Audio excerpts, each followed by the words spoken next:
When I talked to you last, we were talking about Tarzan. Mm-hmm. And both you and John were so upset that at that point you were actually saying, you know, maybe this is it for us. I mean, we've had it with Hollywood. We're not Yes. going to deal with this anymore. Now, as we just discussed a minute ago, we're back with it with Bolero. When will it be enough? When the public says it's enough. So you'll continue to make pictures as long as they continue to see it and just put up with the Hollywood. Right, as long as they don't pay attention, as long as they are entertained, I assume. Although I don't see myself growing old and I don't like films that much. But I'm in a position, my God, to come from nothing, you know, a little girl on the beach, to all of a sudden, I was offered out after 10, $5 million to do 2 pictures. That's 20 weeks' work. Mm-hmm. And my life has become, in many ways, take the business side, you know, and all that trauma and hysteria that goes along with that. It's a fairy tale, and the public is so kind and so nice. I can walk out on the street. No one treats me ever as though I've done anything pornographic or lewd or obscene or anything like that. I'm treated like some kind of royalty.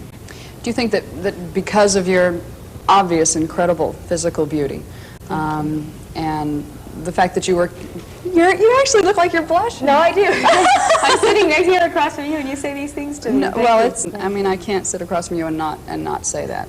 And because of the sudden stardom that you achieved, do you feel that there's a need for you to say, look, there's a lot more to me than you people know, and I'm very serious about this movie business. Don't take me lightly. No, I mean, I don't feel a need to tell the world that. That's what I do. If they are interested, I just hope they get it honestly. Where, you know, as against what the press normally tells them, that John is my Svengali and puppeteer and all of that. Mm-hmm. These are my decisions. The films that we make are my decisions. When we came back and we started to cut, we edit the films ourselves, all by ourselves. When it came time to cut the love scenes, this was, normally we do it together. This was me, all by myself. I mean, this he wanted me to feel completely comfortable with, and he didn't even have any input, really. He wouldn't, I'd say, well, what do you think? He'd say, it's up to you, whatever you think. So many times I wish he were my Svengali. It gets very difficult, the decisions that I have to make sometimes. And I'd like to crawl under the table and say, okay, you take care of everything, and he won't. And it makes me very angry sometimes. You've said very, very frequently in the press that you don't need to be a movie star. You don't need that kind of adulation to be satisfied with yourself. No. Do you envision someday just being in the ranch in Santa Barbara or wherever it is and just raising a family, tending your horses? Yes. I don't know about the family so much.